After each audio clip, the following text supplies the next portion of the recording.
there, welcome to Empathetic Educators. I'm your host, Naomi Toland, and if you are watching on the video platform, you might notice I'm a little bit dressed up because we have the Google Innovators on the show today. If you do recognize what I'm wearing, you'll know what a Google Innovator is. If you don't recognize it and you're like, why is she wearing this crazy hat? Google Innovators is basically a program that Google provides for educators all across the world who have found challenges in their area or across the world that they think they want to tackle. And so I had the opportunity to go to Singapore last year, and oh my goodness, it was just the most amazing experience.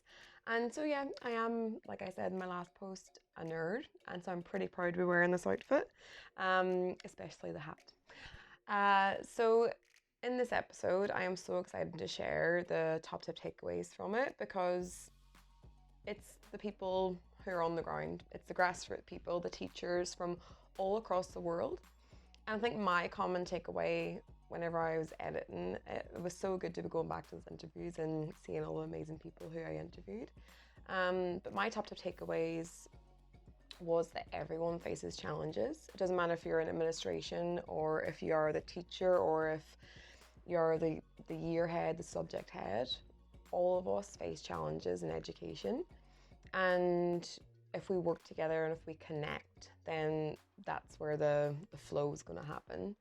And so I'm really excited to share this with you. And on Sunday, I'll be releasing my blog post for my reflection of Edupreneur by Arndt and David Faulkner. And it's just been really cool to read this book again because it kind of works you through the step-by-step process of how to kind of attack a problem that you're seeing in your school or you're seeing in education. And it gives you like a step-by-step process of how to kind of approach it, which is following the design thinking process, which is what Google Innovator does as well. So yeah, it all kind of ties together, and I'll kind of go through that in my blog post too, my written reflection on how I found the Google Innovator project and how I applied for it as well. So yeah, I'm really excited to share this. There's some teachers from Hong Kong, from Thailand, from America, from Australia, from England, Taiwan, all different parts of all around the world.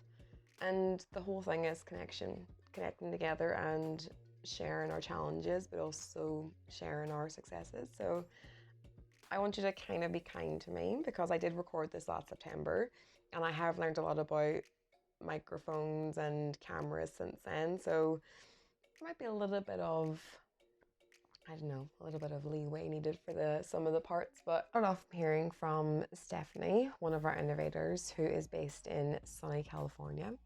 And this is actually a part of the full interview that I have with Stephanie. I'll be releasing that at a later date, along with my Google Innovator reviews and blogs that I'll be doing. But yeah, in this part of her interview, we talk about her journey, and she starts off by telling how she got to be an innovator and where she's come from, and especially being a mum of some beautiful girls. She kind of talks about, her journey and how she got there. So I hope you really enjoy, and don't forget to share your top tip takeaways.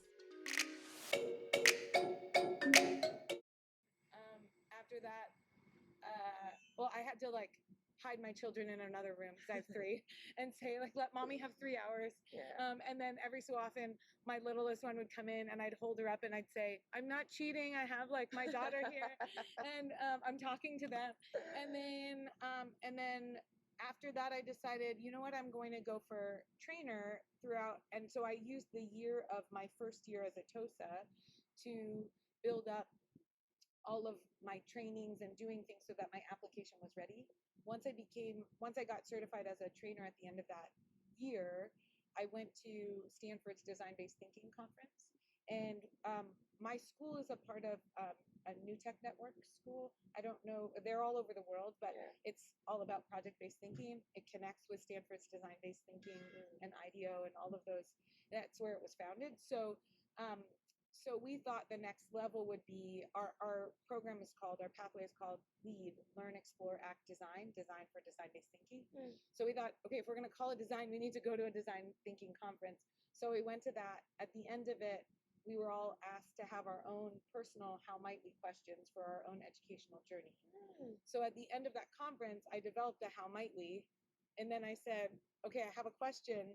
Now I actually should apply for Innovators. Yeah. And so it was like all of these steps were leading me to the next place.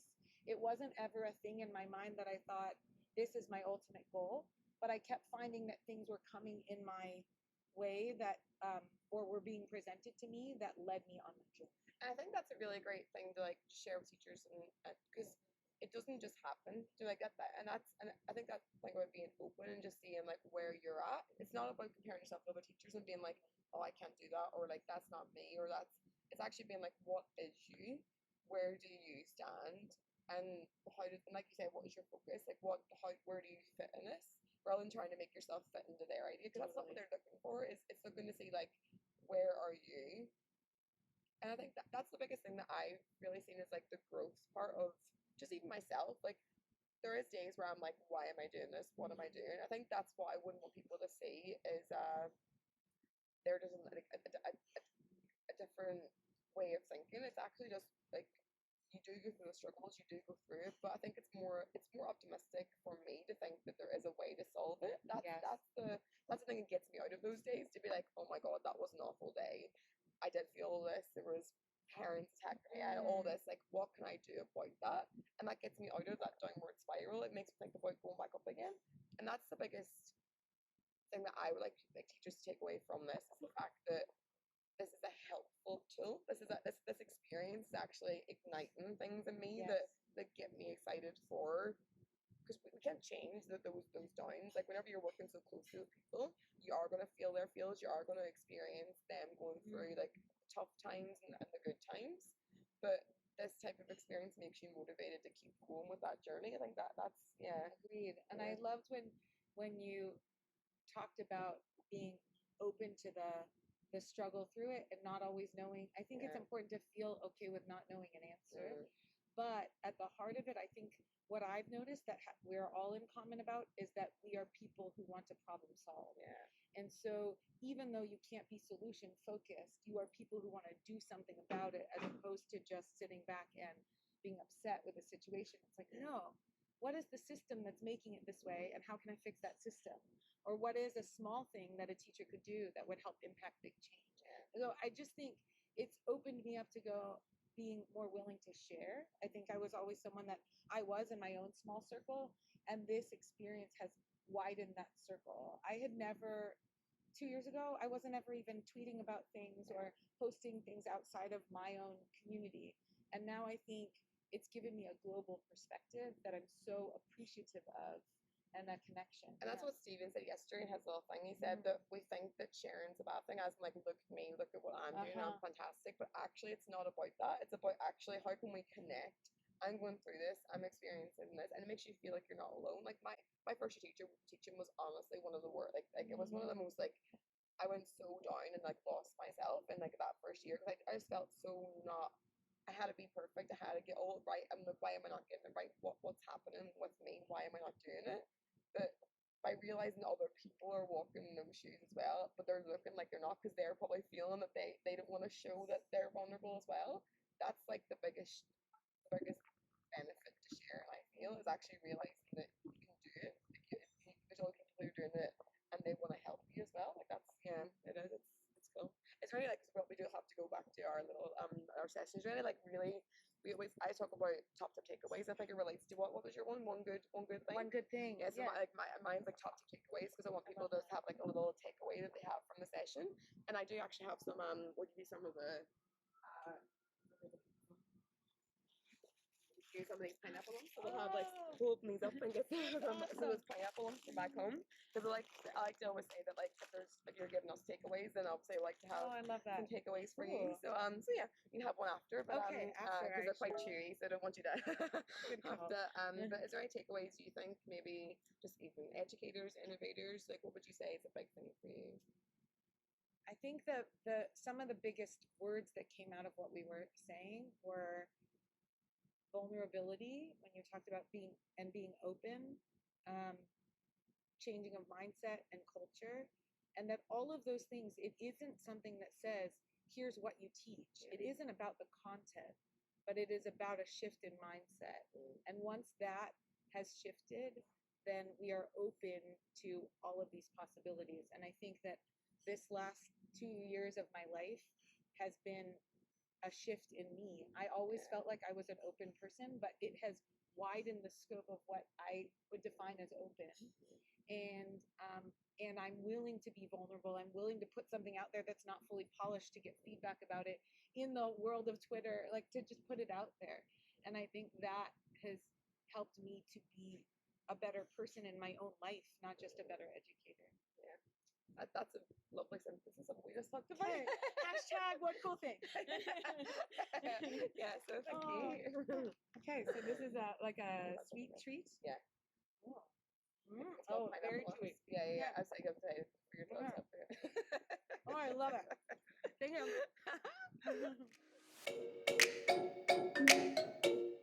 Oh, hi, I'm Chris. I am a Google Innovator and a Google Trainer. Was a classroom teacher for about 30 years. Currently working on the education team at Google in Sydney. Cool, thank you. My name is David Lee. I'm currently in Singapore American School, originally from California, and I am a design and innovation specialist in the elementary. Hi everybody, I'm Adam Hill, a Year 4 teacher in Hong Kong, Google Innovator and Google Trainer and blogger. Cool. So yeah, I think it's quite.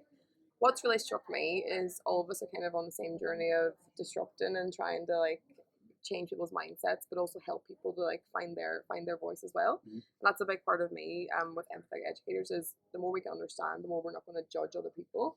And maybe just say like what takeaways you've had from the journey of innovation, because I think that's what I would love to hear is more teachers joining in the journey. I think sometimes you can get very scared and very not want to try. So what would your takeaways be from that of like the journey? I think we had a great conversation earlier about advocating and putting your voice out there, and that there are different platforms. There's a platform for everybody, right? Like podcasting or blogging, or you can find your way and make it work for you. Right. So maybe how do we replicate that online culture and have it in our schools? I think it's like what we talked about in our little Google date thing. I think it was all of us kind of felt that the press down approach. Like as a teacher, you feel like you have to wait until someone says do that in PD. You have to wait until someone says okay, you can share that with someone else now. But actually, that's not the case. We can all share at any point and any time. And I think that's what's really cool about the advocacy is what do you put forward and what message can you share. And the first year teacher has so much to share. You don't have to have 10 years experience behind that. Right. And that's been so cool to hear like people who have been on that felt depressed, and then that's what's come out of this is I want to share, I do have something to share, I want to go further. So yeah. Yeah, there's a lot of times I hear teachers say they can't change things because my administration won't let me. Like, and they have this thing where they feel they can't do anything unless they get permission. And I mean, there's two things about it. One is like, it's not about asking permission. The old joke about don't ask for permission, ask for forgiveness. Like, do it anyway. Because if it works, you'll be lauded for it, and your administration will come to you and go, "What a great initiative you've done!" And they'll try and take credit for it. And honestly, if it doesn't work, they barely even notice it. So do it anyway. That's the thing. And you can either wait for a top-down approach for administration to sort of give you the sort of the blessing of approval and say, "Okay, you're allowed to do it now," and that becomes a top-down thing, or you can just do it from the bottom and do the bottom-up thing.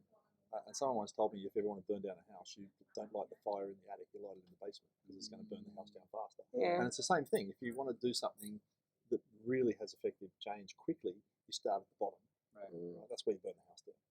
Right. And actually like getting that conversation going. I think like that's why I love the power of voice. If it's blogging, if it's what you're saying. Before we kind of wait until you're on the big news channel to be able to like broadcast and get interviewed and like by the big people and be a celebrity. That's what we're saying is so many people have so much influence now, and like they're just little Joe blogs from the street. Like they're just like people who are just as I'm saying the word just, but actually that's so important is anyone can have that voice. You have 5-year-olds who are influencing people like way across the world. If you're like just a teacher, with 50,000 followers on Twitter, then you're not just a teacher. No, exactly. You have a voice and you have a platform and you can influence people. But people don't know that. And like even just me being part of this project, like just hearing so much about how many people are on the same journey. I think that's what's really, really interested me from this is everyone is having challenges in their school. and a lot of the challenges are really similar. So how can we share that and really empathize and understand that from like a world perspective, not just from my little school and my little scope perspective? That's like, yeah. I think the thing that stops people is they think they've got nothing worth saying. Everybody knows what I do already, or it's obvious. I don't need to share it, but everybody's got something to offer, and what's obvious to you might not be obvious to other people. And like the tiny little things that spark, like that, like the tiny little conversation or little link sparks so many thoughts across the way. Yeah. What's been like we my little session, we do like top tip takeaways for like audience, so like kind of like just a little top tip that like that you can really implement or really make you think from what do you have any like little just top tips that you think would like just provoke thinking that way About well, just about anything that you've experienced as a teacher or even as a parent, so like parents listen to the conversation as well, and yeah, just top tips that you think are really impactful what you've learned. I would urge any educator to get connected. It shocks me how many people are still not taking advantage of that, and it's been so transformational for my career. That's when my career took off for me, and that's when my teaching elevated just by connecting with other people. Yeah. And still people are not taking advantage of that. Whatever your platform is, it might not be Twitter, but whatever works for you. Get connected. That's a good takeaway. Yep. Used to be Google Plus. That's Andy said. 3 people who use We Google ruined Plus.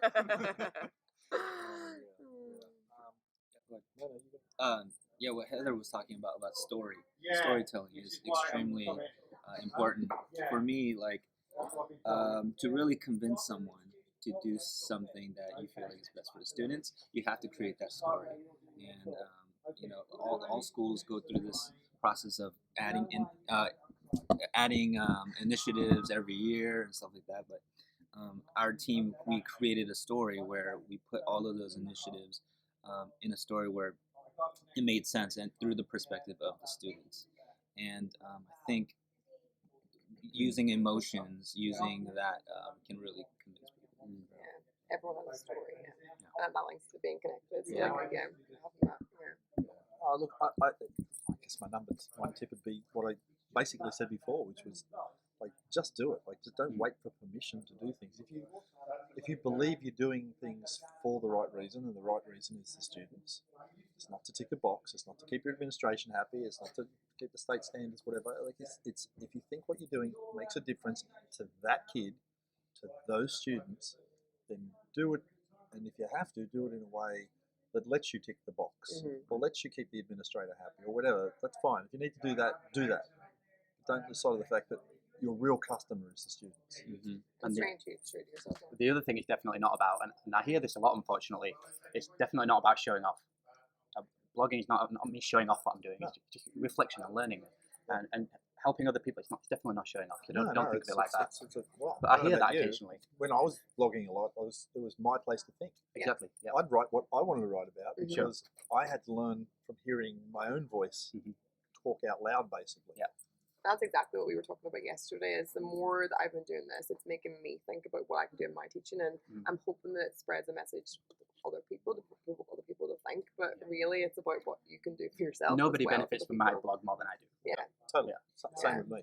And actually, just on that, I think it's kind of a little bit sad these days because with the rise of social media, like blogging in its heyday was you'd write a blog post and someone would come in and leave a comment. Yeah. You have some really rich discussions, and sometimes the comments are way better than the blog post. Yeah. Right. And way richer and more discussion, arguing points and everything else. And now, if someone wants to disagree with something you've written, it's like 120 characters or something. It's like that's their argument. Or if they think what you've done is great, it's like or star. It's kind of like I think it's taken a lot of the teeth out of the discussion that came from those platforms. Absolutely. From the voice, so we're actually trying to share the message. So while I appreciate how powerful social media is in terms of allowing more people to connect and whatever, I just think you've got to be really careful that it doesn't rob people of the true voice that they have with really rich, deep conversations about stuff that has nuance, because you lose a lot of nuance in social media. Well, I'd like to remove the like button completely. That's the lazy way of appreciating something. Right. You know what's been really cool in Singapore? In Singapore, I think I've seen it. But New Zealand, they've completely got rid of the likes on Instagram, so you can't see how many likes are actually you can't see how many people have liked. You can click into it and you can like look at it and you can try and count it whenever, but like it doesn't come up as like as a thing. So I think that's really important. Is you're not doing it for the likes. That's what we talked about. Is keeping your authentic message. If you're doing it for likes and turns into getting likes, that's not keeping your authentic message. It's about actually what can you share and getting people to like have that interaction, the connection piece. That's what you don't want to lose is a connection piece. You even find that now with personal chats in a chat client. Something you'll say something and expect a response, and you'll get back, thumbs up, smiley face. And it's like, I don't know what that means, but it's like, And I'm like, what does that? so I just feel like I deserved a better answer. I was pouring my heart and soul into that. Yeah. In fact, I do now just to annoy people. Someone answers me back with a like. I'll just go 2 more back. But again, that comes back to us like having that kind of like innovations and trying to get people to share their message. Like that's like a really good part of it. So yeah, I don't even. Yeah, I think that was a great conversation. I think spur of the moment, kind of like, come on, guys. I'm glad you tricked me into it. Love it. And really good takeaways as well. I think I have little pineapple lumps that I'll come and give you because you give us takeaways, so we give little sweets back to you guys, little takeaways as well. So yeah, pineapple lumps. Yes. It's a New Zealand thing. Yes, it is very much. I'm Ruth. I come from Taiwan. I teach English as a foreign language in Taipei in a senior high school, and I'm happy that I'm here because I've learned a lot, and it's just unbelievable. Yeah, the amount of information and the enthusiasm is just unbelievable. And so, what are some challenges you find with your career, like with your position, like with the teachers that you work with, or with the parents that you work with? What are some challenges you come up against, and how do you overcome them? You mean problems, challenges? Yeah, problems. Well, exams. Okay. Yeah, exams. Yeah, they always have worries about their performance in exams, and this year we are getting a whole new curriculum, and try to enable the kids to have more exploration, more individual learning, self-learning, but it's kind of for me somehow it's kind of half-hearted because people are still worried about exams. Yeah. That's exactly what we talked about before. Yeah. It's like it's so weird that I'm New Zealand and actually back from England, and then you're what country? Taiwan. Taiwan, yeah. It's like that we've all got those same problems, and a lot of the parents have those worries. Like they don't see the connection between what we're doing and actually future focused stuff. So right. Yeah, that's cool. What about you? Hi, I'm Gusman from Jakarta, and I teach in Lilin Bangsa School, and then I teach computer study for primary 5 to secondary 4, and then being able to join the Innovator program it's a great experience. Here we really learn that you cannot stuck in one ideas, right? And then I got everything have to be changed starting in the first day. Yeah. So.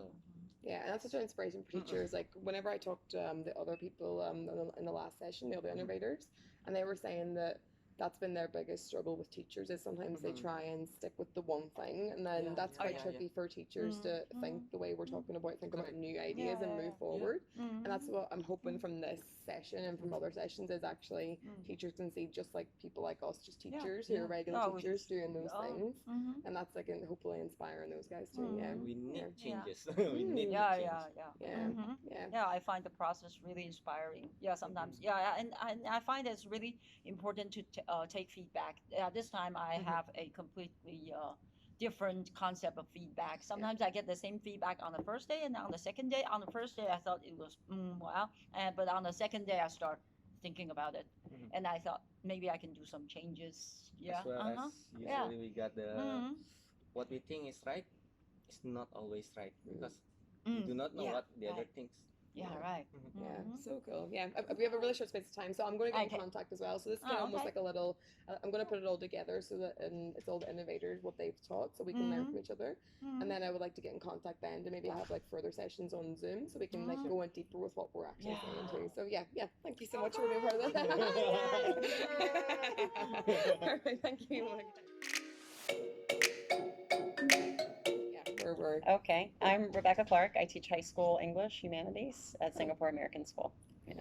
I'm David Lee. I teach design to 4th and 5th graders at Singapore American School.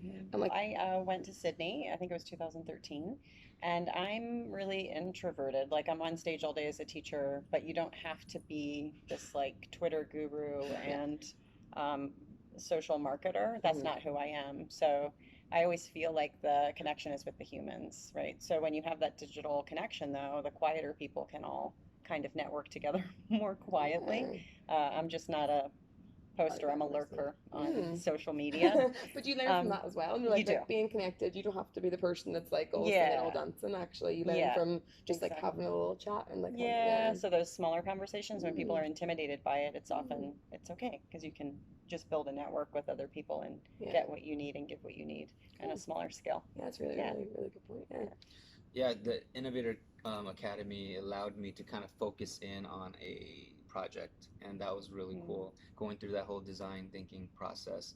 And I actually partner up with David Hotler in my cohort, and Jessica Laux, and it's been really fun to try to grow that idea, and I feel like it's going to be part of my life for a very long time. So so I'm really grateful for that program or that academy because of that. I think what you're saying is like we always try and get the learners to be learners, but then we get uncomfortable with learning. Like we don't want to get in that experience. And I thought I was teaching the design thinking process, but I'd never gone through it really. Like I've gone through it this year with as part of my Manali Kalani project, and that's opened my eyes. And this has taken it the next step further, and it makes you realize that they're experiencing all these ups and downs whenever we have to share what we've just done, and then we're making them be like, come on, like, just share it. But actually like you kind of be like, oh, am I ready to share? Am I not ready to share? Like, and you feel that. But I think sometimes we can just force the kids to go through that. Absolutely. And I think it's like really important for teachers to experience that learning experience. It's the foundation of my classroom. Anything I ask my students to do, I do first, so I can teach them the process of how I did it. And even like I was doing some horrible video and audio recording last week for a grammar lesson, but they all loved it because it wasn't perfect, right? And they said, we want to learn this way, so I'm going to flip the classroom with some grammar stuff with my horrible voice and whatever. But they also get to know me as a human, right? And then they give me tech tips on how to, because they're smarter than I am, they give me tech tips on how to make it better. Yeah, for sure. With that project I was talking about, it actually, right after the academy, I got really excited, spent the whole summer working on it. And then actually it died out because people didn't understand what my team was talking about, or like didn't even know the need. So it kind of stopped, and it kind of got revamped last year because I used the project, or I used it to explain something at school, and everyone was like, oh really? So that kind of sparked it up again, and it just shows that it is a roller coaster ride, that it's not the smooth path. What was it? I'm in the same building and I don't even know what it is. I basically, SAS's vision of all of these different initiatives, inquiry, personalizing learning, performance tasks, competencies, they were kind of seeing, some teachers were seeing it as silos. And my project is called Edu Permaculture, and it's basically this idea of replicating best we can the best successful learning that's happening outside of in the real world. So that is why we're doing inquiry, because we understand. That is why we're personalizing learning. That's why we're focused on competencies. And then I kind of shared that with the admin, and they're like, "Oh yeah," that is the why. That is why we're implementing all these things. So there was this greater need, or a better understanding of why. And I think that connects not just teachers but to parents as well. Like we were talking about with like the previous group, is like it's trying to get their understanding of making those connections, because a lot of a lot of the future of the learners isn't going to be tests, but they're just up against tests, maybe in like in the high school or maybe in like their next step. But that's just a small part of their window. But it could potentially be a big part if tests is their pathway as well. Knowing that they have to pass these tests, and actually that is an important part of their pathway. And I think that's such a cool thing to have, to connect those different links. So like trying to see the tests, yes, but what can they learn to help them with tests as well as life? It's not just the be all and end all. And one doesn't replace the other. It's almost like all the competencies and what we call our DSLOs, which is kind of a memeable thing, but desired student learning outcomes. Yes. The soft skills like communication and collaboration. It's always, somebody described it almost as like a blanket over it all. It does, it's not even layers. It touches everything. I need a better metaphor, but I think that's really what come out of like me and Ben chatting. But we were chatting about like what does the curriculum look like, because we've been focusing on the kind of like implementing the curriculum in a way that teachers understand it, and that's what's really really important. Is it's not knowledge or it's not key competencies or whatever you call it, like key skills or whatever. It's actually those two guys come together. So they shouldn't be fighting each other. It should be that we're trying to understand how, if you're a math teacher and that's your sole thing, how can you come together with someone who's designing the curriculum and make it work? Not that I'm only maths and I'm only English and I'm only that. It's actually like, how can they come together with that? Have you seen anything work in that respect? Well, the competencies speak to that. So we just had a professional development day last week where I sat with a math teacher and a science teacher and we talked about writing arguments. So that's universal to any class. So I think when people can have conversations without top down, you're doing this. How do you write arguments in math? Oh, that's very similar to how I do in biology. And that's just like I do in English 9. That skill is something that you're weaving into all of the classes. And that comes back to our conversation of being a learner, not a knower. So if you're trying to be like, I know my maths and I am this, and that's me as a person. Because me and my uncle were actually chatting about, as a teacher, it can be your identity. Like it can be like, it can be like who you are completely. And you're good at it. And asking someone to change who they are as a person is a really personal thing. Like it's a really like, that's why people get so like defensive, rightly so, because they're so passionate. And sometimes I think like, I'd be worried if someone wasn't so passionate, more so than trying to help them change, because at least if they're showing passion towards subject, it means they really care about what they're doing. Like that's a good thing. But it's just trying to have that balance between being a learner and coming together to collaborate, isn't it? But that, again, it's a framework. It's not that you don't have to know when World War II started and ended. That's still important, and to know that the historical facts and all of that. But it's also like math, the thinking practices that go into the critical thinking around the subject. And so I think when your math person says, oh, the practices like growth mindset of how to attack a math problem are just as important as knowing the formula, then the competencies become more acceptable to them as a supplement to the skills and content. And that is so true. So I think I just want to, before we end, you can look it up and then we'll know that, one can say what it is. But I think like as part of my little session, we always have top tip takeaways. So like your like little one thing, your little nugget of like piece of advice to parents or teachers or anyone who's going through this experience. What do you think is a really important factor? I know we've kind of talked about it before, but just like maybe something else that you've been thinking about. Go first. What have you? I already said that story one, right? Storytelling, storytelling. Let's see. But maybe just elaborate. Like it could be like, because I think it is storytelling. Yeah, I think. Okay, so especially, I mean, it's every school again has so many initiatives every year. It is, I think, a big part. Anytime you implement this type of stuff, there has to be a story involved, and to kind of show teachers the holistic vision of things, and so and I think that's the big part of communications, to not just be experts in competencies, but then what part does that take in the vision of the school?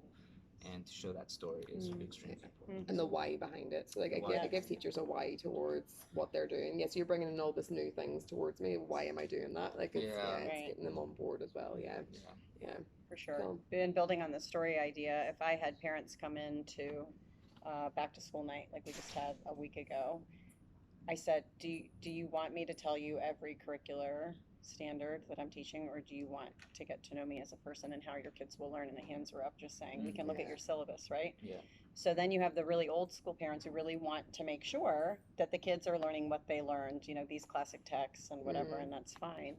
but it's almost inviting them to answer a question of how recently in their work lives in the past week they say had to listen to somebody else. Right.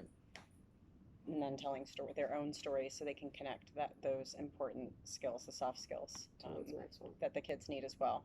So they may have gone into work that day knowing I need to be able to, say, write an argument and have this email written, but they also had to practice other skills as well. And getting them on board, so giving teachers a why, but also getting parents to connect to their own lives. I mean, you know. Because they see that cause that's a lot of conversation with parents are, they say that I know I'm doing all the new ways of thinking and like using all the competencies, but I want them to do their times tables. Like it's like they see the why, but it's actually making them realize the connection as well. Yeah, so, and they're not mutually exclusive. You're not saying we're not teaching those things anymore. But they think that when we say that we are.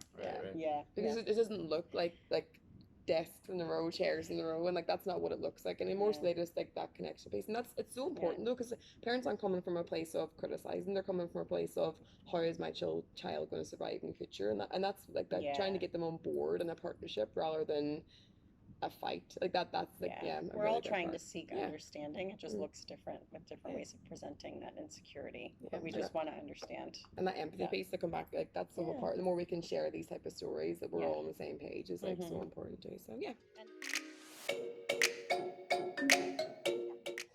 Hi, welcome. I am Karen Compton, originally Boise, Idaho, currently living in Singapore. And this is my first international teaching experience. I started last year, having never lived anywhere outside of Idaho. So I've literally lived in 3 zip codes, and Singapore is one of them. Cool. There was a lot of a learning curve.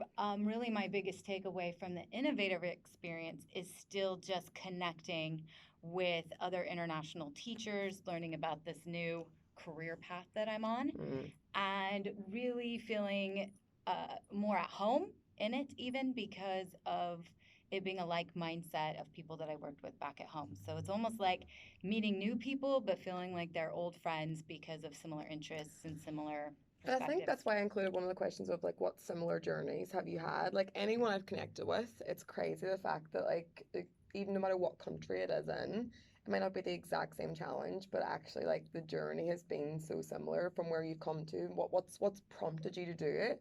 And a lot of times the prompt has been a failure. So like feeling really in the pit, what am I doing? Like that kind of thing. Have you experienced that as well? Or yeah, our shift had a lot to do with just feeling stuck. We had done the typical American thing of we designed and built a house in the neighborhood we wanted, and we bought a dog, and we had the 3 cars and the insurmountable debt, and managed to sell off everything, including the dog. That always gets grimaces from people. Yeah, no, we sold the dog. Like, and you know, my son, he was 12 at the time, and it broke his heart a little bit, but he was excited. We sold him to some friends, so we were able to still kind of stay in touch and check it out. The journey, though, was very interesting, and I'll be pretty fast about it, but I don't know if I had told you yesterday that when we moved here, school had started for 4 days, and my son fell ill. And so we took him into a clinic, and it's just the flu. And 2 days later, he still had a fever. So we went to KK Hospital, Children's Hospital. And within a couple hours, they realized his appendix had burst. And he was septic and infected. And they admitted him immediately. And the normally 45-minute surgery turned into 4 hours. We knew no one. There was only a few people that, some friends did come and visit us at the hospital and check in on us, but I've never felt kind of more alone and scared. And then really, even though everybody here speaks English, realizing I cannot communicate, they're asking what's his temperature, and I'm saying, it's about 102. Different languages, How much does he weigh? About 95 pounds. So everything I'm trying to give at that moment was... And I think that's such an important takeaway for people who, because we can have all these photographs of us really enjoying ourselves and being like, woo, we're having such amazing experiences, but it does come with a cost, being away and innovating and like being part of this journey as well. So like, I think that's a really great takeaway for people to realize that it can be really lonely and really and you do have to get past it as well. So trying to inspire people to be like, it doesn't always good, but actually it's not always good everywhere. So like it's like so like try and inspire people to keep moving forward and do it, and appreciating the good parts as well, like appreciating experiences like this and doing that. So yeah. Do you have any little like last little top tip of like a little top tip takeaway for people that you think? I think just exactly what you said, really, in terms of, with every good is bad, with every reward, there was maybe struggle beforehand or struggle during. So even though I got to post amazing pictures in Fiji this summer and everybody's tagging, oh, I want your life, it does. It comes with its own struggles. And yet I look at family at home and think, oh, I kind of wish I just knew how to get everywhere in town because that's not here. But yeah, it's always a give and take. So you just got to make the best of it wherever you are. My name is Andri, and I'm from Indonesia. It's basically in the Depok, West Java. It's an outskirt from Jakarta, our capital. So I'm math teacher for grade 7 to 9. From Lazuardi Al Falah. It's a religious Islamic school, right? So what should I say? Yeah, whatever you think relates to you. So like just trying to inspire teachers or inspire parents even, because obviously like that kind of journey as well is difficult for education. What do you think? So it could be like, what's been your inspiration in teaching so far? What's been your experience? How did you come to teaching? Because that's a very interesting story. How I come to teaching? Yeah. Right. Basically, if my mother always say that I would be a teacher, but she never encouraged me to take a teacher program. So, and she instead asked me to do to make I had to take the civil engineering course because that's what my father wanted. So yes, as a good daughter, I did that. And but then Indonesia has a economic crisis in 1999. So I didn't continue my education in civil engineering, and I got married, and we had a daughter. And then after that, basically, I'm just a housewife. And in doing that, I dedicated myself in helping her continue throughout her education. And I think what I did to her seems that needed by other students, or basically at that time was her friends.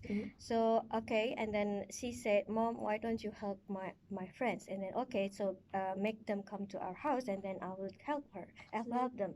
And then from that time I start doing like small sessions with her friends, and then it's gradually growing up until I did that until she was in like a second year of junior high school.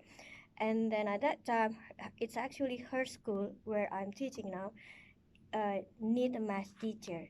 And I actually said that time to the school that okay, I only replace until you got a new teacher at that time. And then they said yes, okay, but please help us because the students need to get prepared for the final test.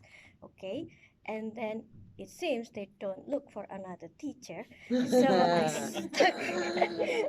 So that's how I stayed. Yes, I stayed. But what I'm hearing from that is like it's so. You've had lots of different parts and lots of different journeys for yourself. And I think that's such an inspiration because a lot of people feel like they can't because that's them and like they identify with that one role that they have. But it's so cool to hear that you've moved and because it is a big jump, like going and taking that jump. It is a big jump. And I actually said to the teacher, please don't hire me because basically I'm quite old to enter into a teaching. I'm not saying that because we have in a regulation in Indonesia where we have to be certified for the teachers. And I said, I cannot be certified. I'm already. They don't accept old teachers. But the school says, no, we don't need to worry about that. Just please help. Okay. Then I said, okay, I'll help. And but basically I am what you call a sponge. so you soak things up, so you want to learn. Yeah, I learn, and actually I observe everything from everyone. So that's how I can get my teaching styles, if you want to call it. So yeah, so if you ask who is my biggest inspiration, is actually from everyone. So it's like here I learned a lot, especially from the people in my group or from other teachers, and yeah, that's best thing. That's a great top tip takeaway. That's a great takeaway, to be like actually noticing what's going on around you. It helps you be able to grow as well. So yeah, thank you so much for I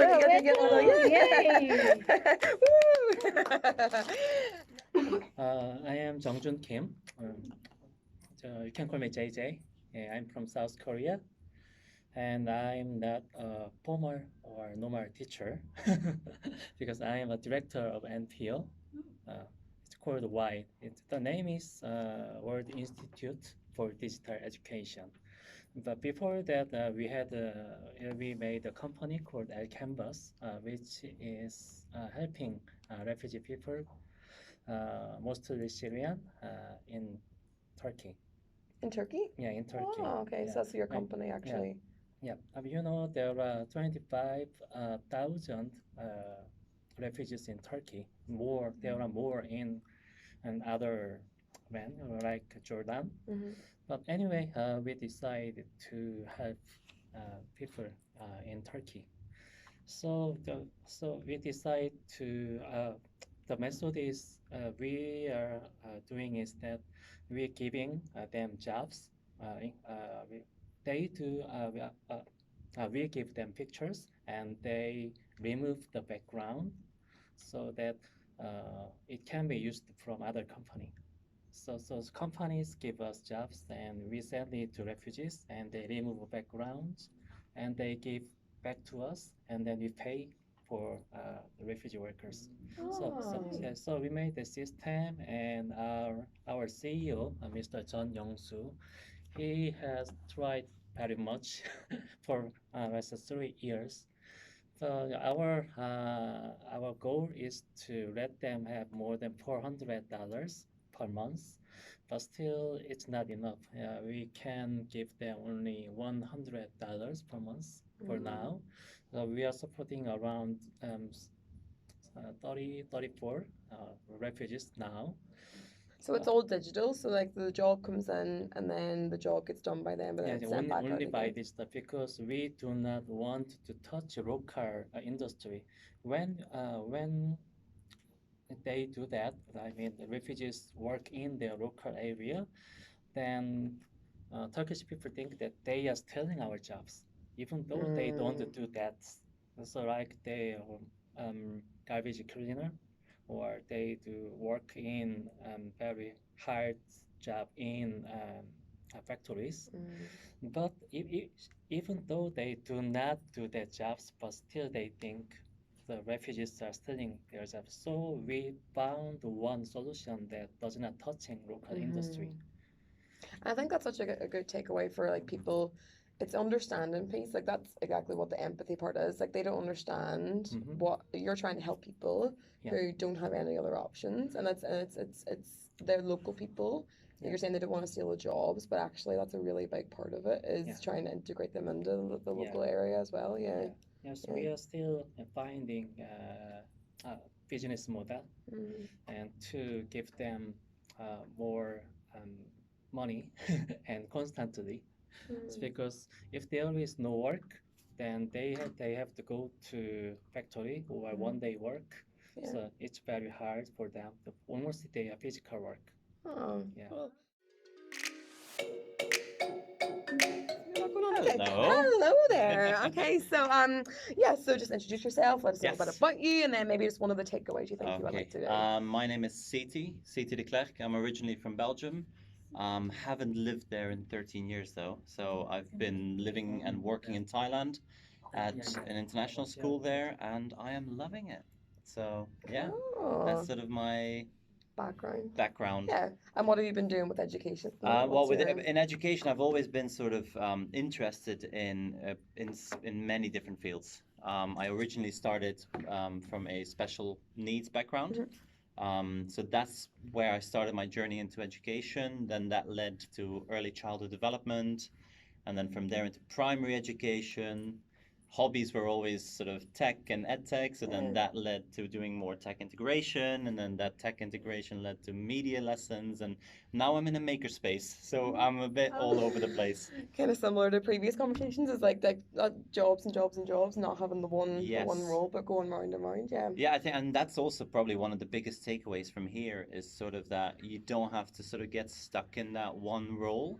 Like, and that's what I keep telling teachers as well, is sort of like, if you're a secondary teacher, go into primary, and if you're a primary teacher, just spend the day in secondary, and if you're just in general, education, well, maybe go and find out about special educational needs and try to just integrate everything. And I think that links to like kind of the empathy piece of like understanding. The more you can walk in other people's shoes and you're not just in your own little sphere, actually walking in other people's shoes and understanding that is a really big part as well. Absolutely. And also sort of be willing to just constantly say, I don't know yet. Like, I don't have a clue, but I'm going to find out. I think, like, again, like with the Innovator Academy as well, it's sort of like, even though you might be using all these tools and you might be sharing about them and training and doing stuff with it, there's still so much to learn and to just explore. And that growth piece of actually, that's whenever because we're trying to get our kids to learn to fail and like be comfortable with failing, but then as adults, we have have experienced just like, get on with it, get to the next level. Exactly. Yeah, we're telling them to do it. Yeah, it's not happening. Like, that's not what we're living by as well. So trying to get people to live by that role, like that model on that and experiencing it. And that's like, I think that's a great takeaway. I think that's what I've really taken from as well, is that failure piece. Is like, you have to fail to learn. We know that, but actually learning, like, that helps you grow as well and as a person. Celebrating that failure. I think that's definitely something that I think, bringing that into the classroom, sort of, just the celebration of failure, like that bell that is rung at the academy, sort of whenever you're throwing away a solution or something that you're no longer using, just getting your students to get that sort of the sense of, it's okay, and I'm going to celebrate this failure because I've learned something.